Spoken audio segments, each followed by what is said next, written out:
I'm out in the shop since we've got cold weather back finally, and I've got this bar left over from May, I think it was, that it's 256 layers of 1084 and 15N20 in a random pattern Damascus. It's still about a half inch thick and an inch and a half wide. And the project I have that I want to try and get done is I want to make a couple of small chef's knives. I'm not entirely sure I have enough steel here for two of them. The part of me that can do math and has weighed this and calculated its volume says, oh yeah, there's plenty here for two knives. But the part of me that's intuitive about this says, maybe not. So we'll have to see which way it actually turns out. But first steps are going to be spreading this back out because it needs to be wider. Of course, it needs to be thinner. And then we can try and forge the shape a little bit, maybe. See what happens. Time to actually light the forge and warm the shop up.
Well, I managed to get this almost 18 inches long and 2 inches wide, which is the width I was aiming for.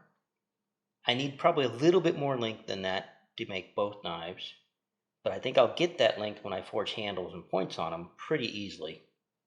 Because I only really want to make 6-inch blades and full-size handles. That's really only about 10 inches long. But 18 obviously is only 9 inches for each of them. But like I said, I should get an inch pretty easy out of each of them as I forge down a point and forge in a handle. So, alright, while this is still hot, I'm going to mark in the center a diagonal line across it.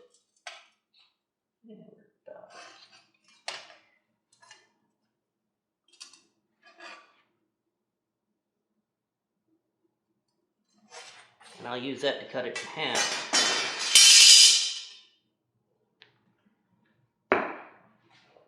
Make my point forming a little easier.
off on the wrong foot with this particular knife point.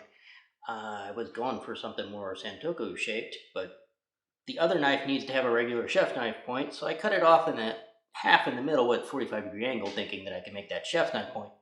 I didn't really think about the Santoku point. I might just have to forge it out long and grind it to shape, but we'll see.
Alright. Not exactly the shape I was looking for. Like I said, didn't get it forged to shape entirely the way I wanted to, but if I grind up in here a little bit, grind the point a little bit different, I think I'll be able to get pretty close to what I was looking for. I'm going to throw this in the forge and let it cool down a long time as the forge cools down. I'll come back tomorrow and do some grinding on it. Well, it is the next morning, and this has been cooling overnight. Still plenty thick. I think it's time to start grinding some shape to it, flattening it out, getting all the scale off. See if we can make a knife out of this chunk of metal.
I almost made the really obvious mistake of not drilling my pinholes before I did all my heat treating. So while I was doing my thermal cycles there, I noticed it, luckily.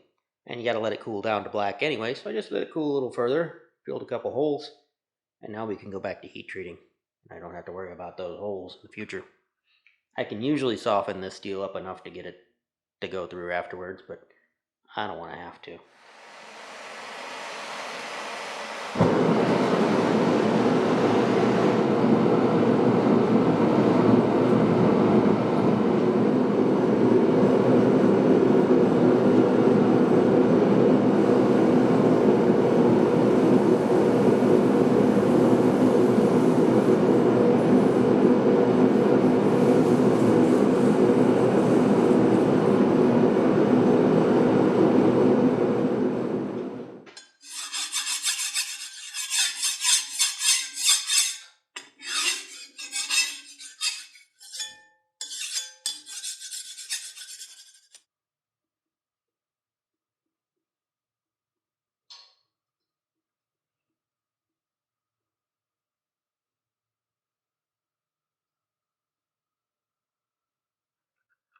Alright, last night after I heat treated this, I went ahead and just kind of took the scale off with some 220 sandpaper.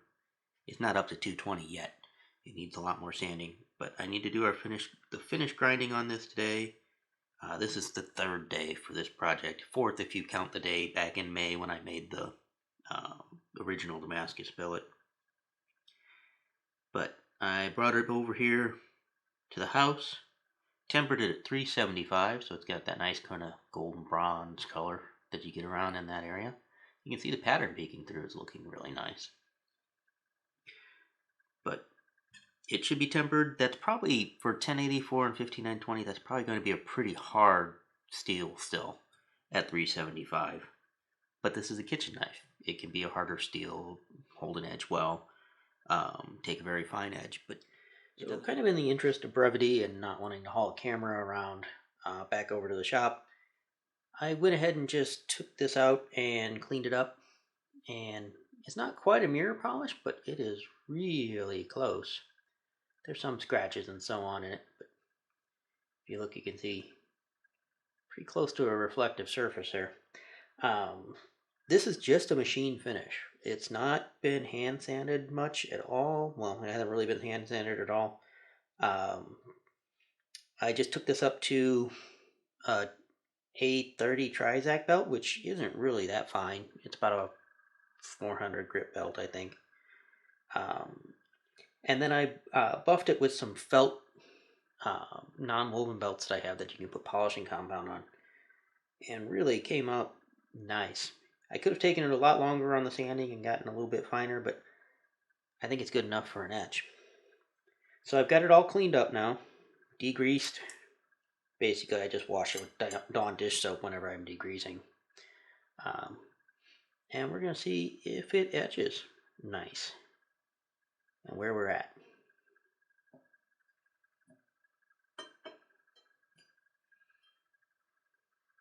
Give it a few seconds, see what happens. See if we get any weird spots. I think this is going to work. I'm going to etch it a couple times. Card it off with steel wool in between. And we'll see exactly where we're at after about, I don't know, half an hour or so. It's been in the acid several times. It's been carded off with steel wool. I'm happy with where it's at. It's time to take a little bit of 1200 grit sandpaper and kind of polish it up a little bit on the high spots.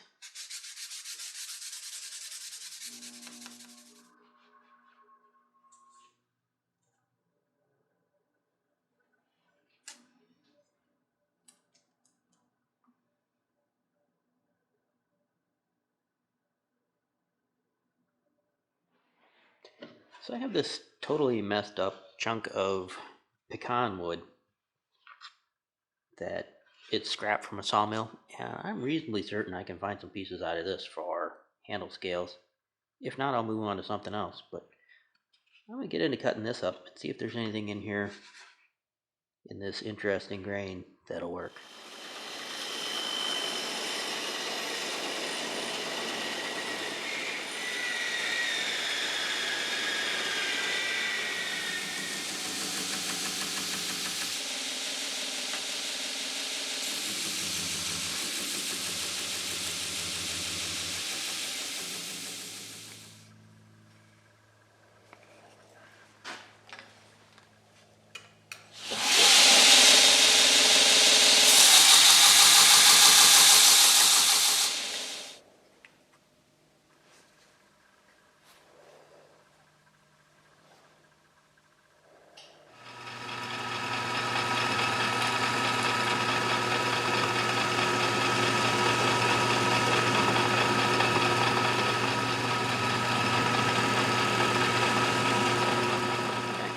It's a little cold in the shop for epoxy, and I just felt like coming over here to do this. I wanted to put blue liners on this knife, and I had to find my lining material that I had laying around. But rather than glue it on first and then put it all together and drill the holes, I drilled the holes while I was over at the shop. And now I'm going to go ahead and just glue the liners on, and I'll just punch the holes through with a leather punch on this material. It's a reinforced fiber material. You can cut it with heavy shears like this, or a knife.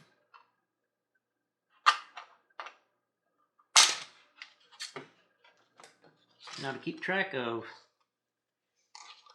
which ends of these scales, which sides of them were the ones that I wanted to be the outside on the knife, because I basically kind of, when I cut it, I sort of bookended them. I went ahead and took and put some pencil marks, just little X's, on what's going to be the inside, and that's what I'm going to glue to the liner. So I don't, while I'm messing with epoxy, all of a sudden grab it and stick it on there wrong. And to line up holes in this, all I really did was I went ahead, I'm going to just lay that on there, mark the holes with a scratch awl, just like I would for leather, and use that to punch the holes. And this hole is just a little oversized, so I have a little bit of room to wiggle if it doesn't work quite exactly right. That looks like it's going to be just fine. Alright, now I could go ahead and shape these and get the handles all done and then glue it all together all in one go, but I want to go ahead and shape the handles with those liners on them.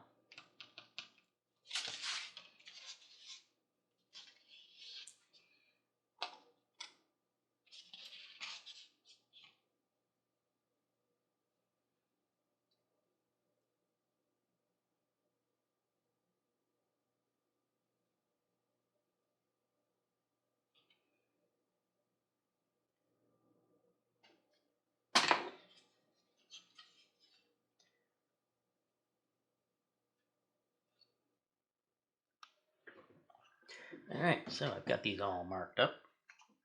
Blue liners glued on. Got to clean up some of the epoxy and mess in general over at the shop. I'll take it over to the sander real quick, and I'll take it to the bandsaw and take off some of this excess, and then I'll be back and glue up this onto the handle. So I'll do most of that off camera. I'll just come back and do the glue up, and then we can shape the handle on camera. Okay, because I wanted these to taper down quite a bit to the blade to make it really narrow up here where it comes into contact with the blade. I went ahead and did that on the sander while I was over at the shop and rounded out this end. And then I came back and just used some 600 grit sandpaper just to polish it up a little bit. And on this really hard wood, which is pecan, it comes out just perfectly smooth and polished with that. Maybe a little bit buffing and it'll be done. I'll put some oil on it or something too. But anyway, these are ready to dry fit and see if they're going to work with the blade the way I want them to. And after that, we can go ahead and do the glue up.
Okay, so after the handle got shaped, there was some hand sanding, 600 grit and then 1000 grit.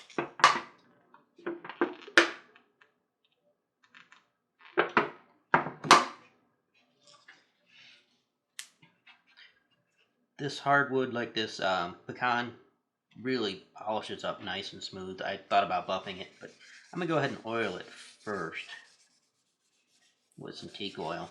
Give it a few coats of this, because that brings out the grain nicely.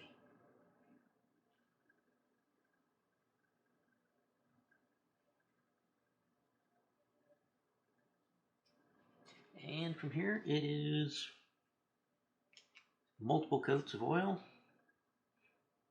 over the next day or so, and then I can sharpen it up and it'll be done. I will have to make some sort of cover for it, but that should be a pretty quick leather project.